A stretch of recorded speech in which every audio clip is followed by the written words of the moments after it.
Welcome to this virtual debate for Lynnwood City Council Position 1, presented by the Lynnwood Chamber of Commerce and Lynnwood Today.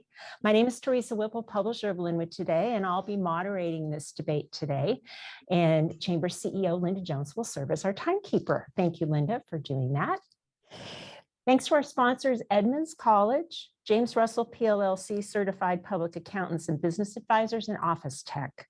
And I also want to thank each of the candidates for participating in this event. Welcome to Position 1 candidates Nick Kolho and Shirley Sutton. Good morning. Morning. Good morning. Before we get started, I wanted to let everybody know what the ground rules are. Each candidate will have 2 minutes for an opening statement. Then I'll ask a series of questions and both candidates will be given 2 minutes to respond. After each question, the candidates will be allowed 1 minute to rebut their opponent or to add to their initial response after both candidates have answered the question. They'll indicate their desire to do so by holding up their real hands because sometimes the virtual hands don't show up well. So if you could do that, please. And only 1 additional comment per candidate will be allowed for each question. And after the questions, each candidate will make a 1-minute closing statement. Now, Chamber CEO Linda Jones is going to demonstrate how her timekeeping is going to work. If you could show us the 1 minute and then the 30 seconds and then the stop. Thank you, Linda. Since we aren't in person to toss a coin, we're going to go in alphabetical order. Nick, you'll start first with the opening statement, and then Shirley, you'll start first with the closing statement. So let's move on to the opening statements, and Mr. Kolho, you get to go first. Okay, well, thank you for having us today. For those of you who don't know me out there, my name is Nick Kolho. I live, work, and I even started my business right here in our town. Around the Table Board Gaming Pub has been a Lynnwood original since 2013, which doesn't seem like that long ago, frankly, but look around today and it's impossible to miss the transformation that is happening around our town. Not a week goes by where I feel like there aren't more cars in the road, more cranes in the sky, and more development. It's a lot of change, but I've been an entrepreneur all my life. And so when I see change, what I see is opportunity. This is an opportunity to enhance the character of our neighborhoods with a diversity of housing options that meet Lynnwood residents where they are, whether that's just getting their start or starting a family, or maybe hoping to just age in place. This is an opportunity to foster the next generation of entrepreneurs and begin to build a culture that is distinctly Lynnwood. This is an opportunity to finally build out walkable neighborhoods, and not just to parks or transit, but to destinations and flavors. This is an opportunity to have a real dialogue about not just what Lynnwood is today, but about what it can be. And so my goal on City Council is nothing short of trying to improve the quality of life of every single Lynnwood resident.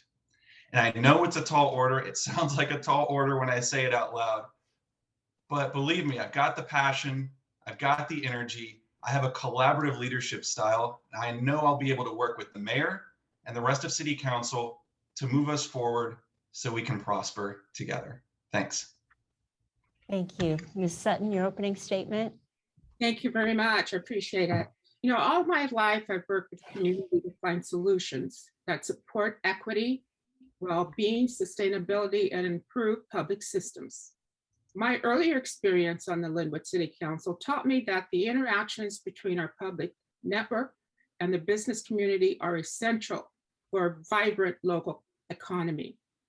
As your council member, I will continue to advocate for affordable housing, fair taxation, excellent education, and establishment of financial institutions that keep our tax dollars working for us here in Washington State.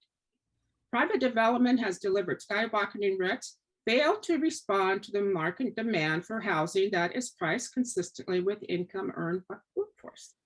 I will continue to advocate for expanded public housing and relief for the homeowners and renters. Lynnwood can become the green city by the Salish Sea. I like that. We need to reverse our dependence on fossil fuels immediately begin to officially protect and cherish our tree canopy to cool the earth and to demonstrate the power of urban gardening. Some of the very easy local examples.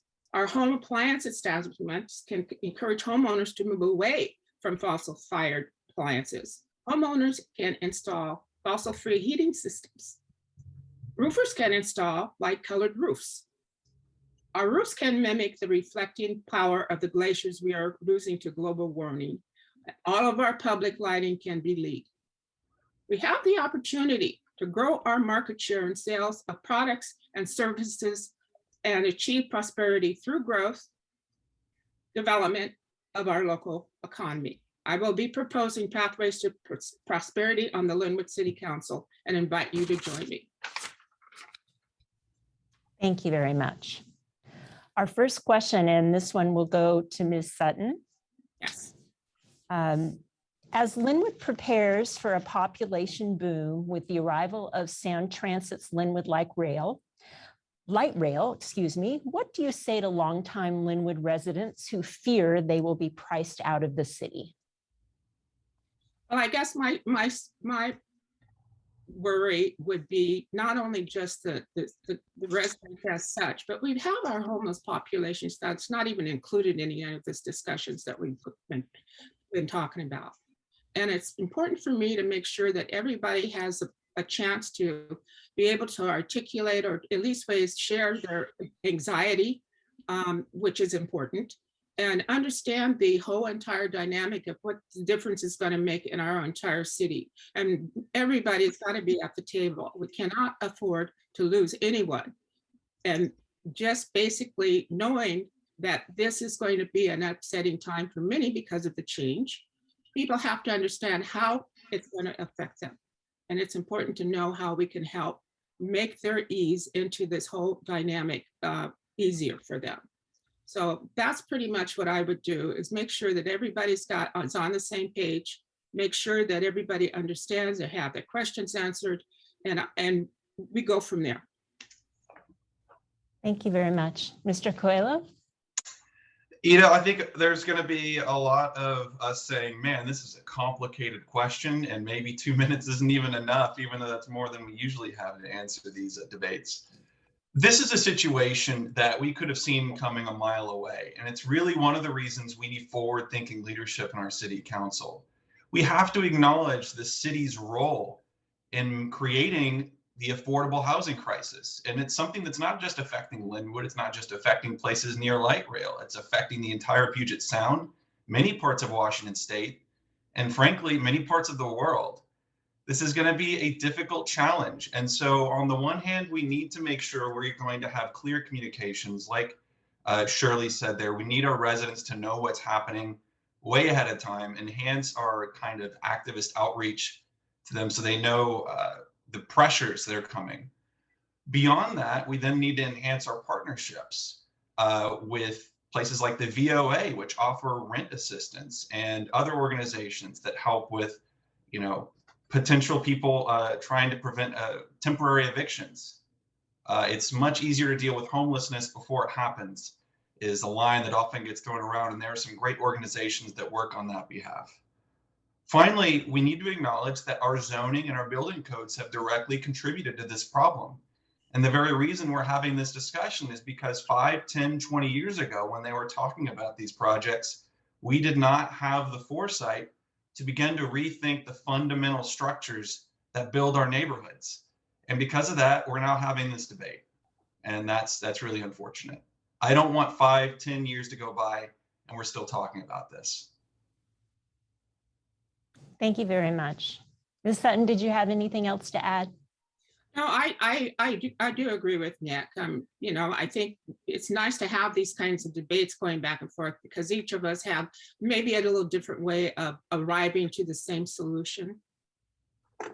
Thank you, Mr. Kolho. Anything to add? Well, I guess so. If we're going to talk about housing, are there going to be other housing questions coming up? Yes. Okay, we'll leave it at that then. I think we're both agreed that this is a problem. Okay, thank you very much. Next question, and this will go to Mr. Kolho first. There is a belief that some council members in Lynnwood align themselves with political parties, even though the city's elected positions are nonpartisan, and that council members are listening to outside interests rather than their own constituents. Do you align your views with a political party? And if so, what do you say to those who believe it hurts your ability to represent all residents in your decision-making? I think this is a really interesting question because I've been out there door knocking a lot, which frankly is a little challenging with COVID. And one of the questions I get so often is, are you a Democrat or a Republican? Yesterday it was, what side of the fence are you on?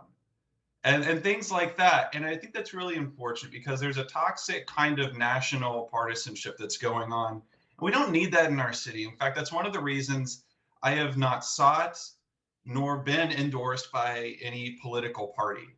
I have just kept that out. I have been endorsed by Democrat Cindy Ryu. I think she is just a great representative for us down in Olympia. But I have not looked to get that. I don't think that's helpful to our conversations. I love the nonpartisan nature of our city councils and our local governments, where we can just talk as human beings. When we go out there and meet people, we can talk. And we don't have these reds or blues or any other colors on us. It's just, we're neighbors. And we're trying to figure our way out of problems like affordable housing. So I'll leave it at that. Thank you very much. Ms. Sutton?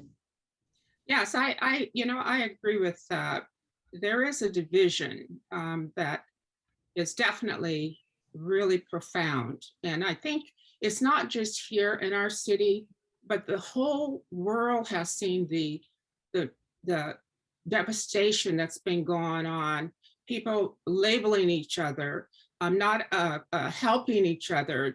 You've got the rich that want to keep their money, and we got the poor that needs the money. So we need to have this dialogue and understand what can we do to help our own, and how do we support our own? Because, for instance, we've got winter coming on. Is there a winter plan? How are we going to house the ones that are sleeping on the ground? So I do not, I've been a Democrat. I was a Democrat the day I was born, and I will be a Democrat until I leave. And I don't care if you like me or not, just give me that chance to help. And at least ways, listen to what I have to say for the others that do not have a voice. Thank you very much. Mr. Kolho, did you want to add anything? Not particularly. Okay, Ms. Sutton? No, thank you. Very good. Next question, and this will go first to Ms. Sutton. What is your approach to collecting input from residents and incorporating it into your decision-making? Can you provide an example of where your initial inclination on a decision was changed by constituent feedback? I am a people person. I go and I talk to people face to face, get to know who they are, get to know what they need. That is what I do. That's one way. I'm also a walker in a park. And it's one of the most wonderful things to do is to just stop and have conversation with those that are around me. And I learn from them. Generally, these are elders, more so, but there are also some young folks that are really wondering what's going to happen. They're worried about their parents being not able to afford to continue to live where they live. They're worried about the people that they have to trip over going to the parks. And for me, I think this is the problem. We need to understand that we're each trying to do the best we can with what we need to know. And how we do it together. Whether you or who, whether you like me or not, we do this together. And to me, that is what the partnership is all about. Thank you. Mr. Kolho? Can you repeat the question? I'm sorry. I can. What is your approach to collecting input from residents and incorporating it into your decision-making? Can you provide an example of where your initial inclination on a decision was changed by constituents' feedback? Sure. I've been doing a lot of canvassing and outreach this year. Some of it is part of the campaign. At other times, it's just been, I've been on the South Lynnwood Neighborhood Co-Design Committee, and part of that gig is going out and acting as a representative of our neighborhood and our neighbors. And that means going to, parts of the neighborhood that I hadn't been before. And so it's been great meeting people in person. And I think that's really the crux of it is people have busy lives. They've got families, they've got their own challenges, especially with COVID going on, everything's in upheaval. They really need their city council members and their representatives going out and talking to them where they are. Sometimes that might mean where they shop. Some other times it might mean where they congregate. Sometimes that might mean bringing a translator. I don't speak Spanish particularly well, but we do have a very large Latino population right here in South Lynnwood, and I think they need better engagement. Beyond that, if I'm just going to point to something that I've seen, I feel like our seniors over the last few years have really been stepping up and starting to come to council meetings, at least when we had them in person. And I feel like I would support some kind of senior issues committee or council or board, like we have for our parks, like we have for our arts commission and all of that, because they are becoming a larger and more important folk to be represented at the city. Their issues regarding public safety have really changed my view of what that word means. Oftentimes when we talk about public safety, we talk about law enforcement and crime and needles in the parks, but sometimes it's just accessibility at crosswalks. Other times it's making sure that people aren't speeding down arterial roads. And so I brainstormed with Public Works in the past and tried to figure out cost-effective solutions to try and slow down traffic in our residential roads. That seems to be a really, really critical problem in the city with all the construction going on. Thank you very much. Ms. Sutton, did you have anything else to add? No, nothing. Thank you. Mr. Kolho? This is going to be a short debate, I think. No, nothing really. You guys are moving right along. It's great. All right, Yeah. We'll go on to the next question. And this will go to Mr. Kolho first. As a legislative body, the city council is supposed to provide a needed check and balance for the executive branch / mayor and his or her administration. How would you work with your fellow council members to create a strong legislative vision and implement it? So, I mean, that'll be obviously tough as a junior member, learning on the job. Surely I'm going to give her a point to that. She's been on the council before. But one thing I do have is people know where I stand. They know that I have conviction, and they know that I'm not going to play politics or anything like that. I hate political theater as a rule, and I'm here to find collaborative solutions. And, I don't just say that as a talking point. I really do mean it. When I see problems, when I see just legislative breakdowns, I really think that's a fault of creativity on the part of the legislatures and the executive. And so I have talked with Jim Smith, our mayor, and sat and had donuts with him, and we talk about issues. I've talked with Christine Frizzell. I have tried to talk with most of our city council members, and I try and have a dialogue with any stakeholder that's willing to express themselves in a good faith and honest fashion. I think that's the way to have productive legislative efforts, to form a productive vision. And I look forward to having these good faith conversations going forward, because we don't have time to just cause commotions on city council. We don't have time to play politics. We really have so many challenges. And so whether we can spend money or not, we need to fix affordable housing. Whether we can spend a lot of money or not, we need to find a way to get a big park downtown. Whether we can spend money or not, because our mayors are very differing on those opinions, it seems, we've got to find solutions. So I don't think I'm going to be a big roadblock. I think I'm going to be part of the solution on that part. Thank you very much. Ms. Sutton, did you want me to repeat the question? Yes, please. As a legislative body, the city council is supposed to provide a needed check and balance for the executive branch / mayor and his or her administration. How would you work with your fellow council members to create a strong legislative vision and implement it? Well, I think it's very important for one thing, for each of us to respect each other. knowing that we have differences, knowing that we come from different cultures, we look at things maybe a little different. And the Eurocentric thinking that I was raised under has really put us, I think, has been more detrimental than helpful. And I'm trying to say this really well.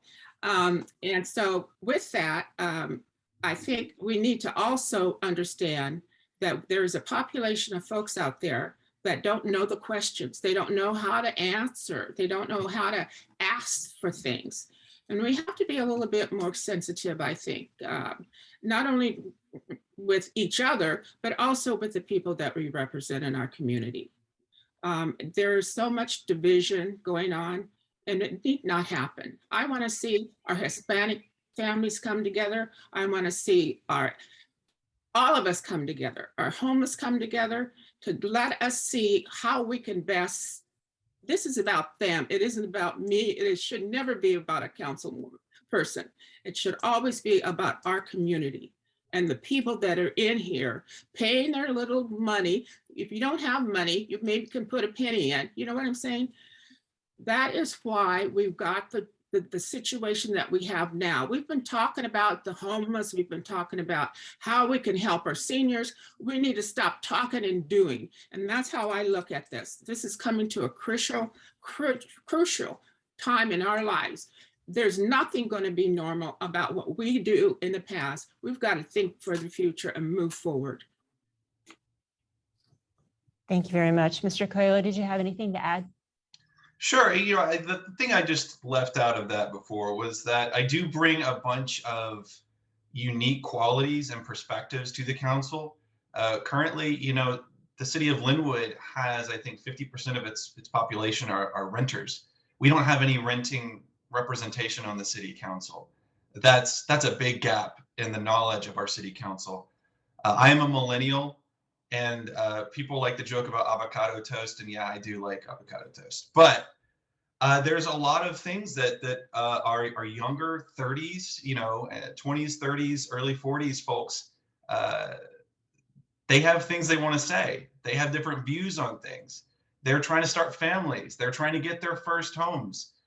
These are perspectives that need to be represented on the council, and we have a gap.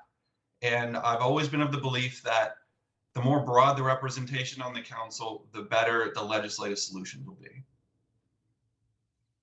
Thank you very much. Ms. Sutton, anything to add?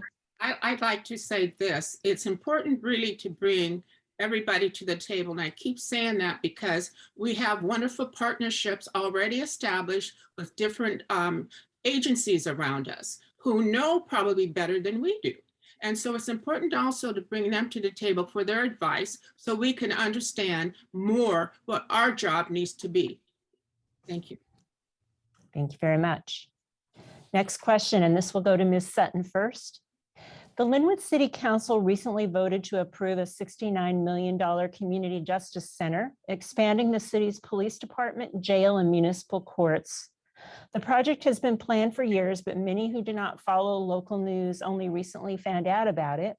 How do you plan to inform the community about the project, and what plans do you have for keeping residents apprised of other major decisions that impact the city? I think it's important, again, this inclusiveness of different mindsets and so forth is very, very important. I think we need to take the show on the road on this one. And because we're not reaching those that are most affected by this kind of thing happening. It's frightening. I don't quite understand anyway why we should be thinking about expansion when we still haven't figured out how to get people housed. We haven't figured out how they can eat. We haven't figured out how they can pay their bills.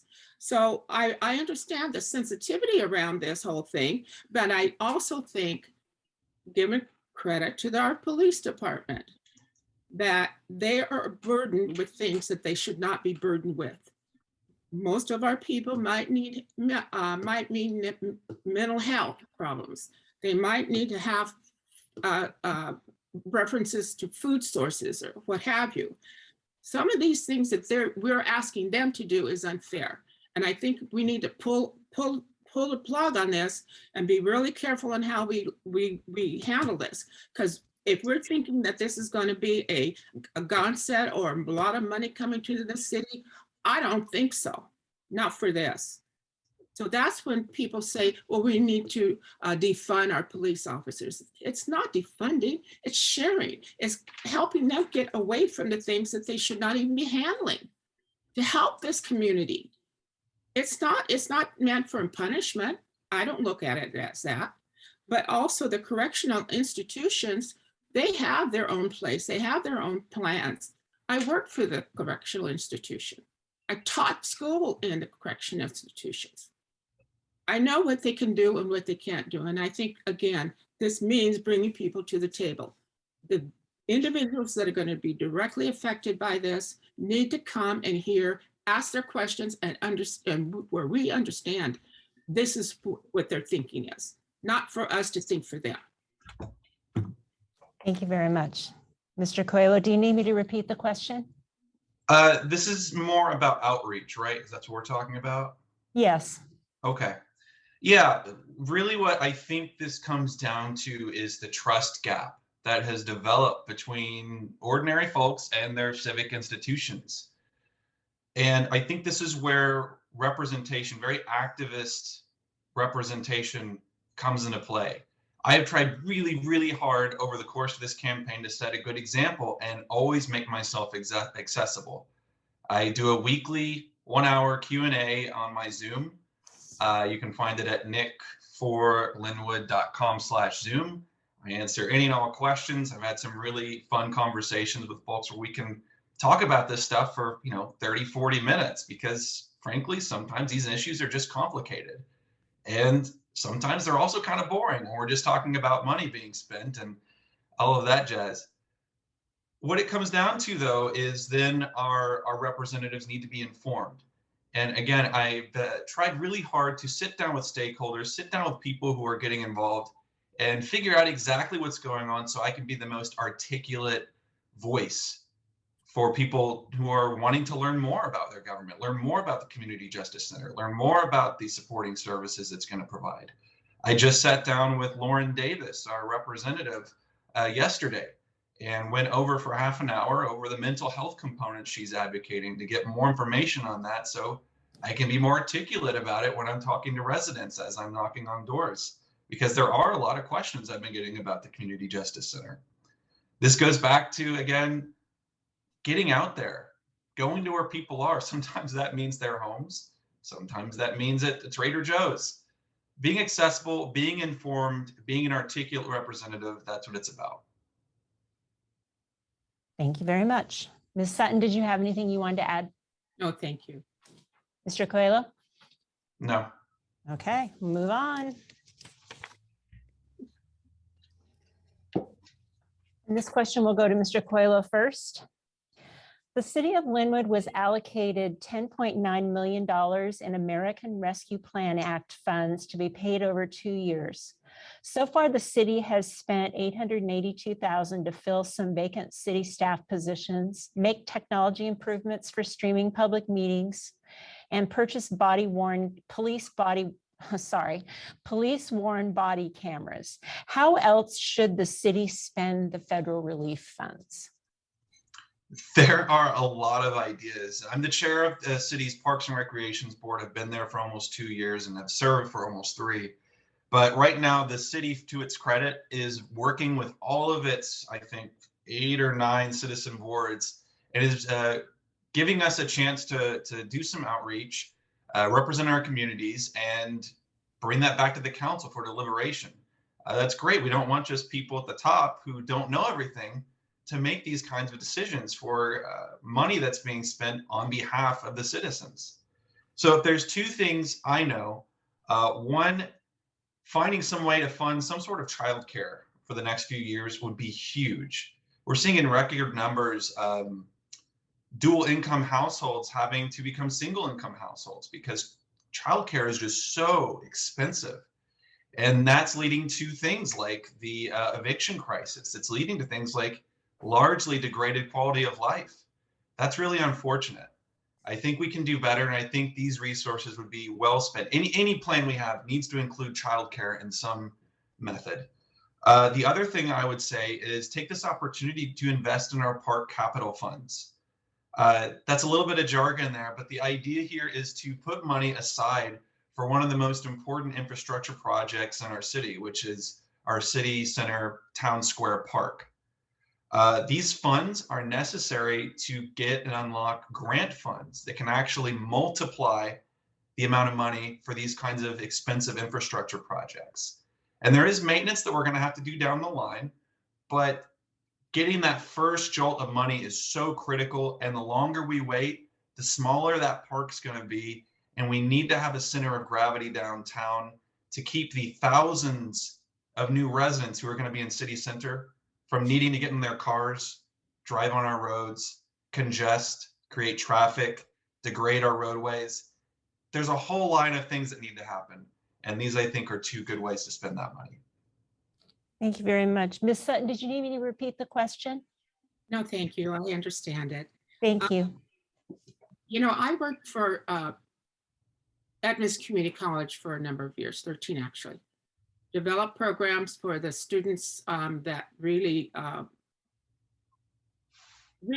truly wanted to actually position themselves in learning about American society and etc. We have a great think tank over there at the college. We should use those students and use that partnership between the city and the educational arena. When you talk about family services, childcare, well, what about the seniors who don't have money for their medicine? What are we going to do with seniors who can't even get to the medicine that they really should have because of their lack of money? So maybe setting aside some of that money to help elders, maybe setting aside to help someone who's lived in their home for 30 years, grew their children up in that house. Maybe we should think about helping rather than hurting. And that's what I really like to see. Being involved also with the college, there's apprentice programs that can come in. We can have these little boutique businesses, as I call them now, to help our not only our community, but also help us too. What is Lynnwood known for? Really? What are we known for? This is so crucial. We need all the voices to the table. Thank you. Mr. Kolho, did you have anything you wanted to add?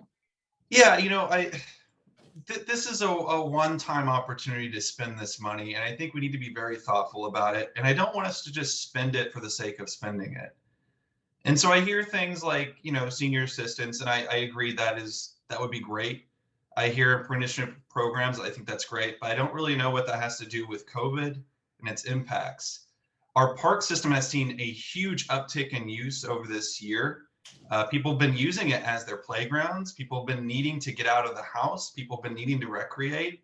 I think parks are a fantastic investment, not only for their environmental bits, but for their just everything. That I could go on about that for a while. I would really like to see more interesting ideas out of Shirley than just ways to spend money. Thank you. Ms. Sutton, anything to respond to there? No, I think I covered it. Thank you. Okay, next question. This will go to Ms. Sutton first. How will you ensure the critical needs of those who are homeless in Lynnwood be met without enabling Seattle-style issues such as public camping, trash along streets, and related public safety concerns? That is definitely a really horrible visual sight from moving through Lynnwood towards Seattle. It's really scary. And I feel for those folks, I really do. I've proposed these questions before to some of the homeless community members that I'm very aware of, and really listen to what they have to say. And I think if we don't, again, address the real true issue, which is lack of communication, we're not going to move forward, even if we have recommendations. We all need to come to the table to talk about this. Now, I keep saying that because we have left out some of the most crucial intelligence there is, and that is go to the people. Ask the people what their needs are. We have a blooming critical condition of homelessness, joblessness, people who are committing suicide because they can't get their needs met. This is a terrible time, and I think we need to be a little bit more sensitive about it, that this is an inclusion. It affects all of us. And we need to make sure that we are handling ourselves with professionally and with respect and with ideas. Okay, we can have ideas, but we also need the energy behind those ideas. Thank you. Thank you. Mr. Kolho? This is a really complex topic again, and I believe that any way we tackle this issue has to involve the community justice center that we're building, and then enhancing partnerships within all the different organizations that are working on this issue. This is an institutional problem. We need to have systems in place within our government that actually address it. This is a non-institutional problem where we need people who can create customized solutions in the private or nonprofit sector. These go hand in hand together. With regard to the Community Justice Center, again, I talked to Lauren Davis about this. When you have people coming into contact with law enforcement or having to be moved or committing crimes in the parks, sometimes this is a moment where these folks can have a period of clarity. Maybe they're getting sober for the first time in a while and in our jail, which I hate to call it that, but sometimes it's just a jail. Other times, folks have undiagnosed mental health issues. And we don't just want our law enforcement to lock people up, which is why it's so critical that we really grow our partnership with the Community Health Center of Snohomish County, which will be inside the Community Justice Center. They're working to allow Medicaid and other services that these folks will actually be eligible for, so that they can receive medication on site, so they can receive help on site, and begin to actually tackle these issues at the point of contact. And when we're not institutionalizing these solutions, we then really need to work with people like Robert Smiley's The Hand Up Project, which I think is just so fantastic. My brother he had mental health issues. He had substance dependency issues. He was homeless for a period of his life. I've seen what this looks like firsthand. And I know that the kind of work that the Hand Up Project does, where it is lightning fast surgical interception and getting people out of these situations who finally decide they need a change in their life. That's so important. And those are the ideas I have. Thank you very much. Anything from you, Ms. Sutton? No, I'm fine, thanks. Mr. Kolho, anything more? I think I got the point across. Okay, Thanks. Thank you so much. Next question, and this will go to Mr. Kolho. Describe your experience working collaboratively with other jurisdictions to address regional issues, and name one regional project you would like to see the city of Lynnwood develop with other jurisdictions. Okay, this is a challenge for someone who has not served on government positions before. I'll try and answer it as best as I can. I have worked alongside many in my industry to do a number of things in our city for our small businesses. I have led the effort to do a small business Saturday thing with a lot of geek businesses in our city, whether that's Subspace Comics. We used to have Galaxy Hobby, but they're closed. We used to have a place called Private First Class Games. They closed. Another Castle is our independent video game store in the area. And in Edmonds, there was another place called Other Worlds, but unfortunately they've closed. It's tragic to see all this happen, but I really fought hard to collaborate with others. Even sometimes when we're competitors, I think rising tides lift all boats. And that's how I see collaborative solutions.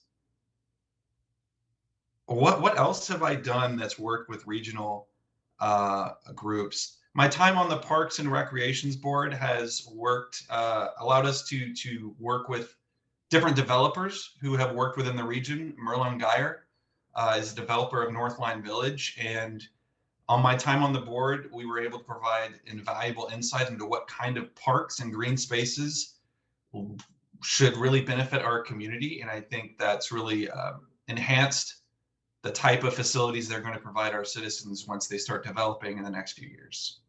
Thanks. Thank you. Ms. Sutton, did you want me to repeat the question? Please. Describe your experience working collaboratively with other jurisdictions to address regional issues, and name one regional project you would like to see the city of Lynnwood develop with other jurisdictions. Oh, geez, I've worked with several. I'm a very collaborative person anyway, so I think the best thing that one of the let me give you an example.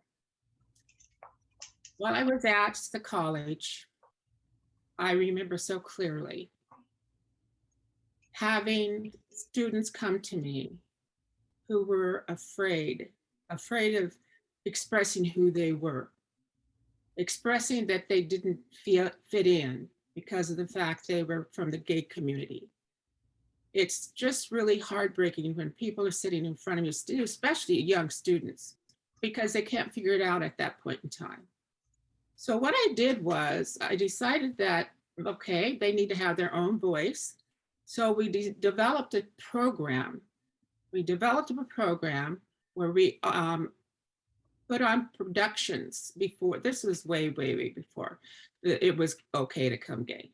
So with that, I enticed some staff members, and along with myself and along with the gay club, that we were going to go and be part of the gay parade down in Seattle. Well, there was this hesitancy with the staff. Some were, oh, go for it. Some said, not sure. Well, the ones that said not sure, well, they decided to have coming along with us, and we had the best fun. We were able to get to know each other better. We were able to bounce off ideas on how to make it even better for those types of students who need to have that support and help. And as a result, I'm still in contact with many of those students. To me, that's an outreach that was really come to fruition. Thank you. Mr. Kolho, did you want to add anything else? Yeah, I forgot the second part of the question earlier. So one thing I would love for our city to do is to really embrace park stewardship volunteer efforts. We do this to a great ability with our police department. We get tens of thousands of volunteer hours through a program I believe is called Citizens Academy. What I'd love to see us do is work on our park stewardship, create a legit organization for volunteers to plug in so that we can then work with the regional partners with Earth Corps. I was with them just a few weekends ago, and the Friends of Scriber Lake, a new organization that is kind of the first blossom of this idea.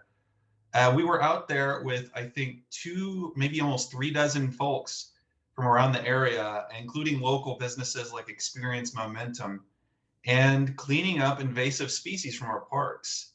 Not only does this take some burden off of our really overworked maintenance crews at the Parks Department, but it also creates new leaders. I really do think that volunteership opportunities creates community leaders. And if we only have those types of opportunities with law enforcement, I think we're missing a lot of people who would love to do something in their city, make their world a better place, and actually become a community voice. And maybe, who knows, they'll run for city council too. Thank you. Ms. Sutton, anything more from you? Yes, I'd like to mention, Nick just triggered something else. We have, with the cleanup, as I understand through this community members, that there used to be a cleanup week where people would lay their their discards on the outside of their homes, and the maintenance people would come and pick up what they didn't want. And I think maybe that's one thing we need to start looking at, because that's involving all of our community. It's involving our elders, our youth, families, and etc. And plus, the most beautiful thing is that people went around and looked at what was out there, and if they wanted it, they took it. And that's feeding the community. That was, to me, was just one of the best things that ever happened, at least ways in my mind, in terms of helping our community be safer and more cleaner as well. Thank you very much. Next question, and this will go to Ms. Sutton first. What role should the City Council play in supporting BIPOC residents and ensuring that Lynnwood is a welcoming city to its increasingly diverse population? First of all, it needs to be inclusive, not phony. We need to also be able to be comfortable enough to go and walk on their territory. It's okay for them to have to think they can come to the council, which is fine, but also understand their culture. Be part of who they are. You know, get to know what their food is, get to know what kind of music they like, what are their wishes, what are their goals in their life, and making sure they're included again at the table. Because everybody is not the same, they don't think the same, and we all have different ideas. But with that, when I first started in the diversity work, we used to say melting pot, melting pot. So that melting pot now has become our neighbors. And I think it's important for us to recognize that. And maybe, again, going back to the honoring system, treating people as if you want to be treated. And that is in the most respectful way possible, getting the lay of the land by going on their land and then pulling them in to be more, basically to be more engaged and bringing their ideas to the table. That's what we need more from. That's how I help my BIPOC. We need to also include our differences in our cultures, not only that, but bring them part of the circle. They're part of the circle, they're part of the family. And I think that's so important for us to remember, that we cannot do this without everybody knowing exactly what we need to do. Thank you. Mr. Kolho? Yeah, I agree with Shirley. You know, we need to show up and we need to listen. I think that's a really great first step. Beyond that, we need to know what our city has done in the past and what our country has done in the past. We need to acknowledge history so we can move forward and make better policy going forward. I see this all the time with my research and my talks with folks in the developing industry. When I look at zoning opportunities, when I look at building codes, things like that, we've effectively allowed many of our zoning and our building codes to be co-opted into becoming, to make many of our suburbs gated communities. And sometimes we've whitewashed that history. We may have gotten rid of the explicit language, but our exclusionary zoning policies have always been exclusionary. And who they exclude, what they exclude has changed over time, but they still exclude. And I think we need to start rethinking the way we develop our neighborhoods. City Council has a profound ability to impact the development of our neighborhoods.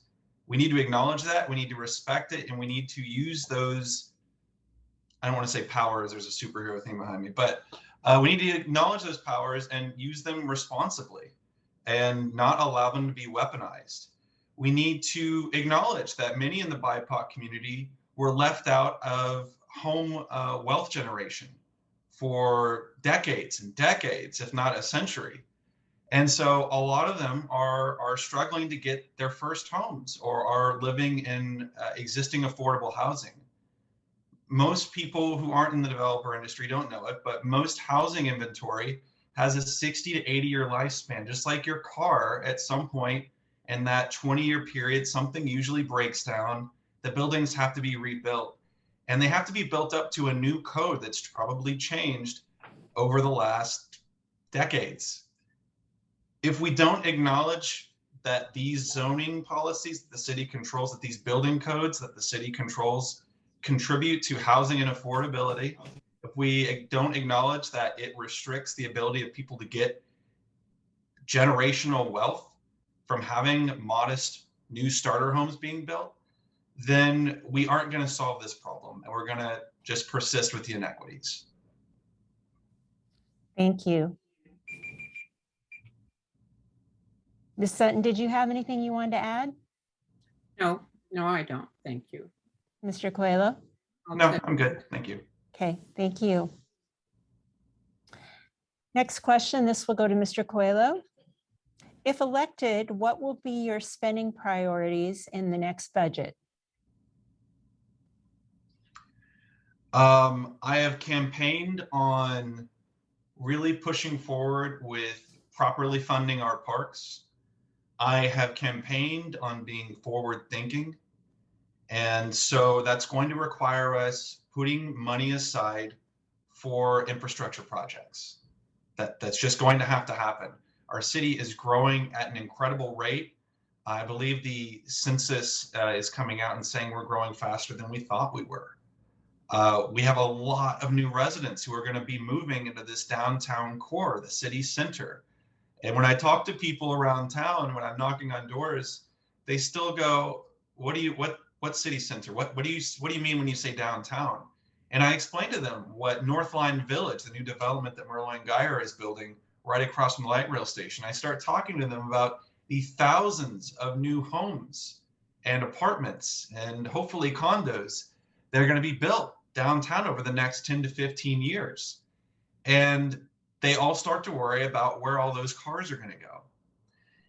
It really is going to be important for the next city council to begin planning to invest in capital funds so that we can start to get grants, so that we can start to get a great park, to build centers of gravity in this new downtown core so that folks don't need to get in their cars to go places. We have to focus all of our efforts on building a complete neighborhood in the city center, or else we're going to lead to more congestion.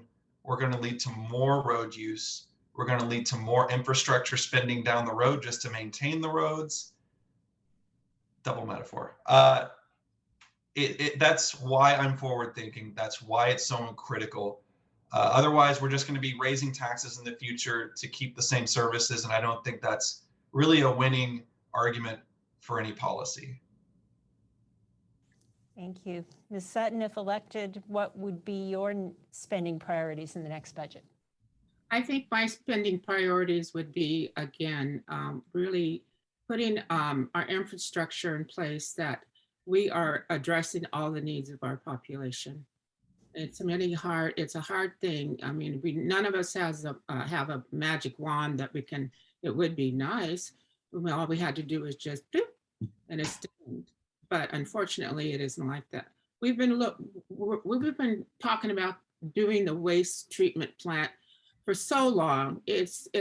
I'm afraid that when these individuals start coming in more regularly, moving to our city, if we don't have the backup of our city services in check, especially with our waste treatment plant, then we are going to be in a you know what. And so it's important for us to kind of think about those things. The other thing that I'm thinking of is we have a group of students, basically, or people that really don't have money that they can come and utilize, even our rec center. So that's another population that we have to kind of think about. How is that going to be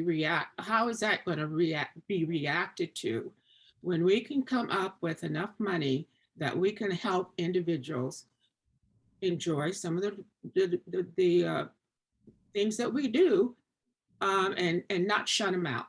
And that's what we're doing. We're closing doors. We make these barriers and we make these big plans, but we don't go through and follow through them. The other thing is financially, from my standpoint, the budget. Yeah, we have a way to do checks and balances as far as our budget, along with the Washington State codes. But why don't we do this and be a little different? Let's go outside the box and bring in a an accountant or accountant agency that can dive deep down into what the budgets are and what we need. They can tell us. Thank you. Thank you. Mr. Kolho, anything to add? The only thing I would add is I don't know if we need more accounting in the city. We already win awards for how transparent we're doing with our accounting. I think we have great staff as it is.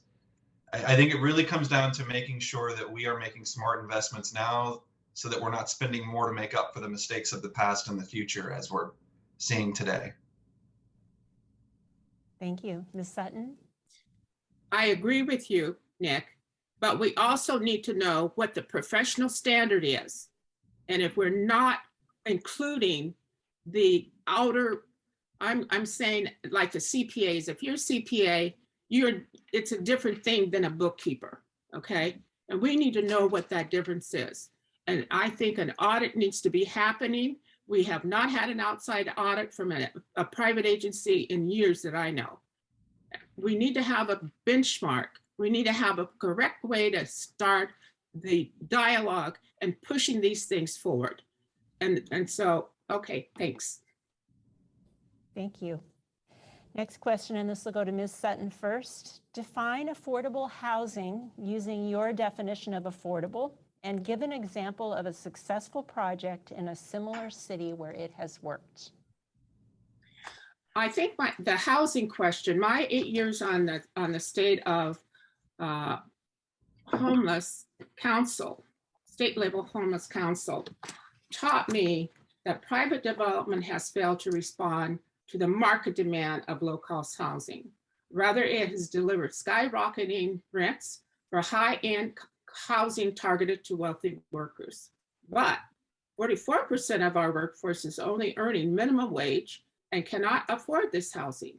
I believe the public sector must respond to that. I will continue to advocate for expanded public housing and relief for homeowners and renters. There is a source of affordable housing in our communities called NOAH. NOAH stands for Naturally Occurring Available Housing. It refers to residential rental properties that are affordable, period, but are unsubsidized by any federal program. Their rents are relatively low compared to the regional housing market. When rents are raised, low-income families lose access to this housing. NOAH housing could form the basis of a vigorous public social housing program, and we can afford it. Thank you. Mr. Kolho? Just for the viewers, go ahead, please. Okay, define affordable housing using your definition of affordable and give an example of a successful project in a similar city where it has worked. So affordable means, according to HUD, if I'm getting my facts right, that folks aren't spending more than 30% of their household income on housing. And by that metric, I've attended affordable housing conferences. I've been endorsed by the Affordable Housing Council of the Master Builders of King and Snohomish County. By that metric, we're not doing too great. I think it's close to 40 or 50% of the income of people in South Lynnwood is going towards housing. That's not good. We have to acknowledge the city's role in creating this problem, and that it's not just, you can't just say it's the minimum wage's fault. We keep raising the minimum wage and yet housing costs are going up. We can't just blame the private sector for not adapting when we create rules that don't allow them to adapt. We have to think outside the box on this issue.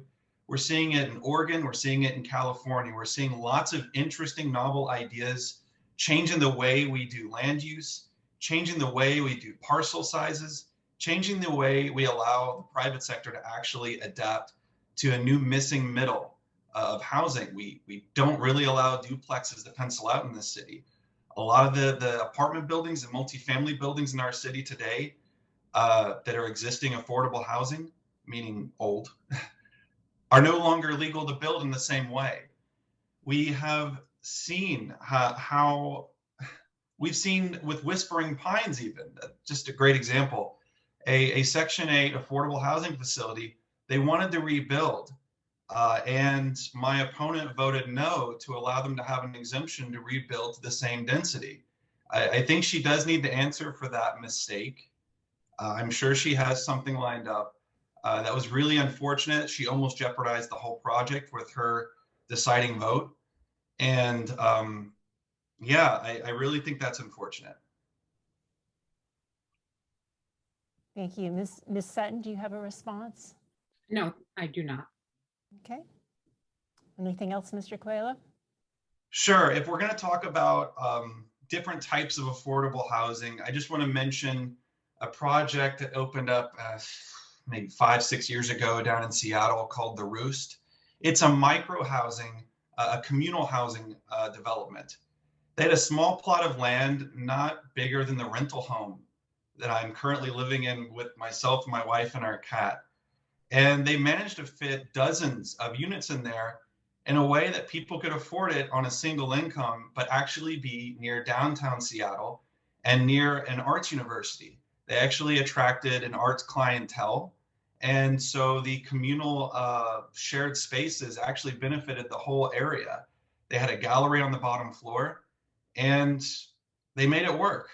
I think we need to allow outside the box small developers to create custom tailored solutions to fit the different types of people who want different types of housing. Not everyone's going to want micro housing. Not everyone's going to want to live in a duplex, but we shouldn't just be effectively prohibiting these things in our city. I think that's an abuse of what our government does, and I don't think it's right. I think people deserve better. Thank you.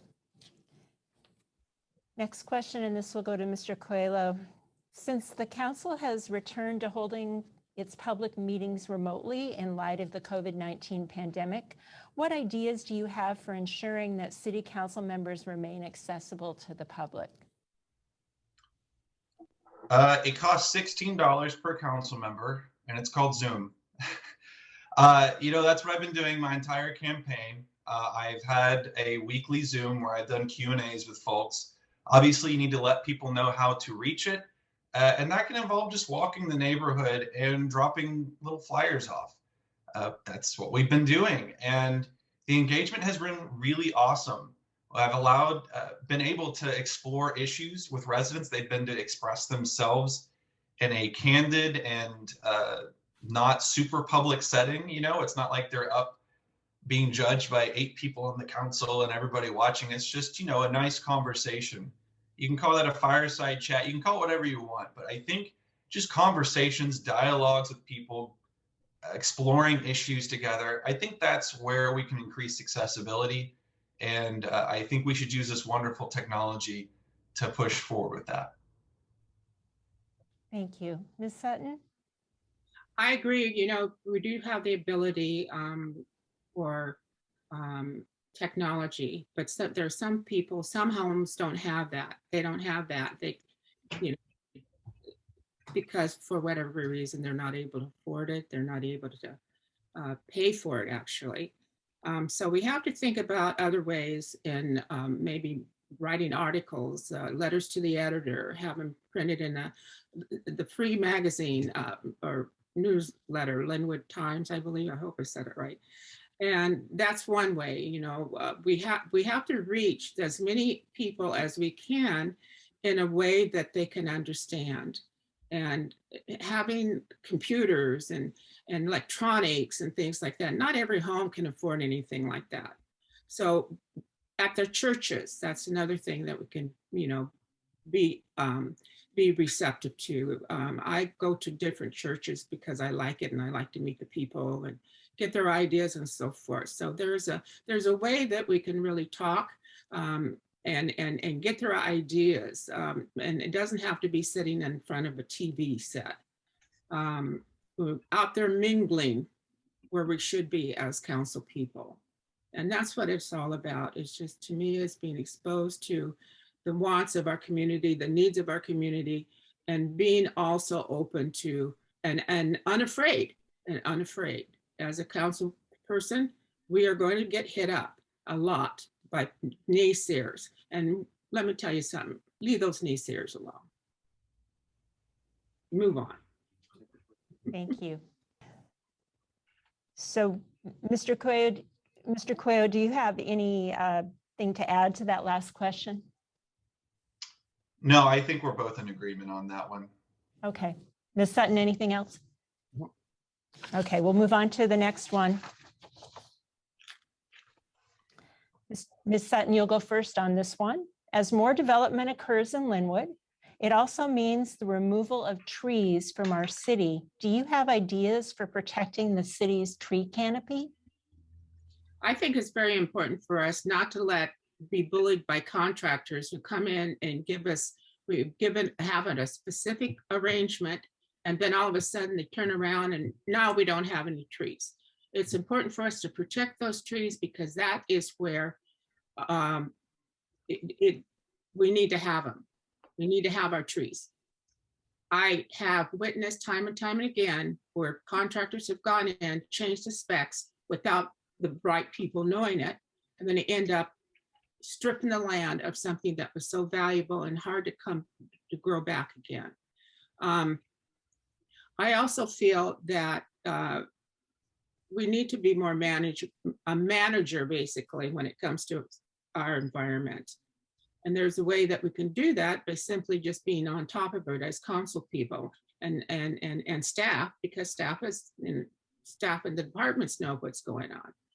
And we need to also understand that if we keep doing what we're doing, ravishing our land, we're not going to be able to get it back.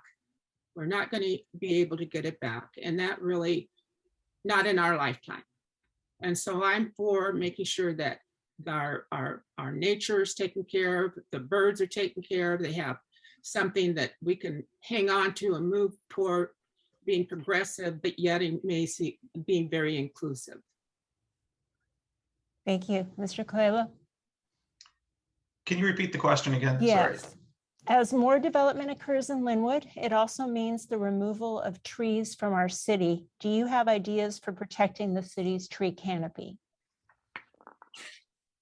Yeah, I agree with Shirley. We need to strengthen our contracts when we make those with contractors and developers. So they're not changing things after the specs have already gone in. Beyond that, I think that we can find innovative ways to incorporate trees into our infrastructure projects. We're seeing that already on the 196th Street Boulevard project, where they are expanding our roadways a little bit to make way for all of the transit that's going to be coming in. But we don't want just people on the sidewalk walking adjacent to 7 lanes of traffic. Instead, what they're doing is incorporating a green buffer and putting trees right there on the boulevard. And I think on the one hand, it's going to be great to make it a more walkable area during the middle of summer. And summer's gotten a little blistery up here, to be perfectly honest. But it also creates a de facto physical barrier between cars and traffic and fast moving things and regular folks who are just wanting to walk to the bank or to Ezel's or to Fred Meyer.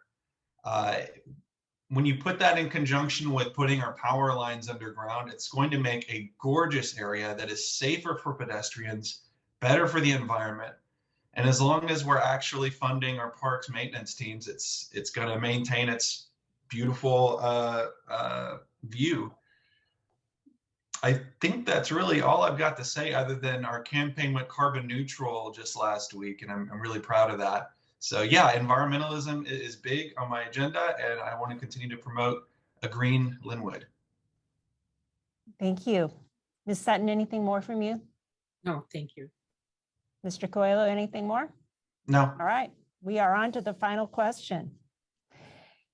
Starting with Mr. Kolho, tell voters why you would be the best choice for city council member. Oh, that's the big one. Okay.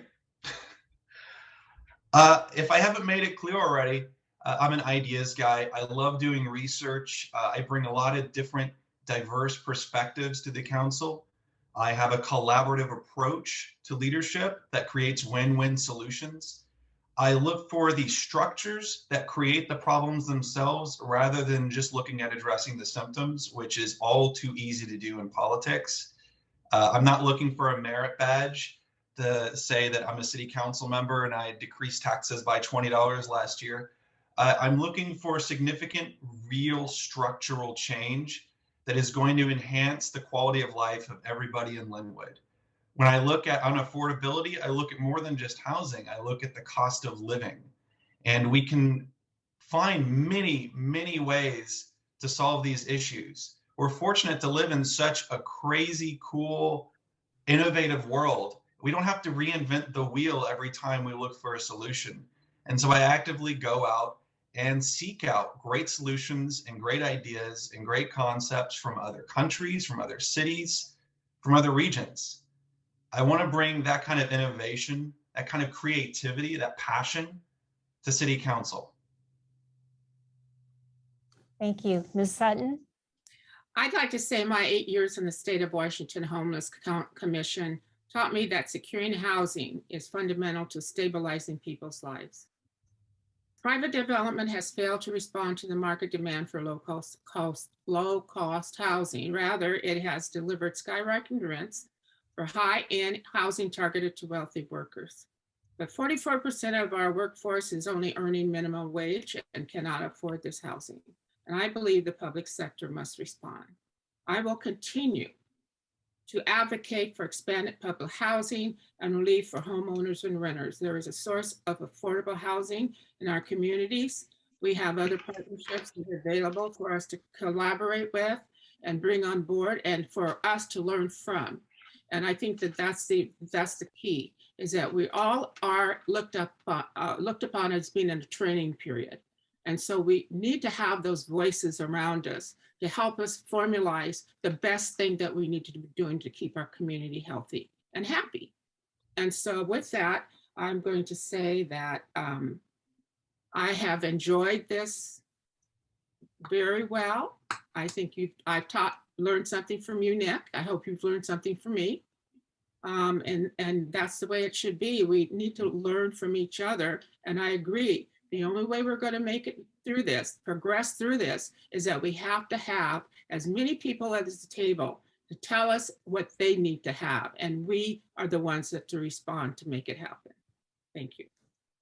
Thank you. Do either of you have anything more to add before we go to our closing statements? Good. All right. Okay, we will now move on to the closing statements, and you each have 1 minute. And Linda will give you a timekeeper warning when we get close to the end. And we will start with Ms. Sutton. Yes, thank you. Thank you to the members of Lynnwood the Chamber of Commerce for this opportunity to share my views, especially those on growing our economy. The City of Lynnwood has an important role in growing our economy, and I sincerely believe that a new Department of Economic Innovation will provide a focus for business, and I intend to pursue that avenue. I want to ensure everyone at this table participating in discussions of policies and actions of the city that impact their lives. If you are not at the table, you're probably on the menu. We need inclusion, participation, and I promise to do everything I can to make sure that small business community is brought to the table in all of our discussions of their interests, including the allocation of the funds from the American Recovery Plan. It is an honor to have your support as the decision making and the pathways moving our city forward, and I appreciate it. Thank you very much. Thank you. Mr. Kolho? Yeah, my wife and I like to call Lynnwood our forever home. We just feel so fortunate that we've been able to open my dream business right here in the city we love. And while I enjoy my career, I also get to make decent jobs. We do a ton of philanthropy, and we get to build community.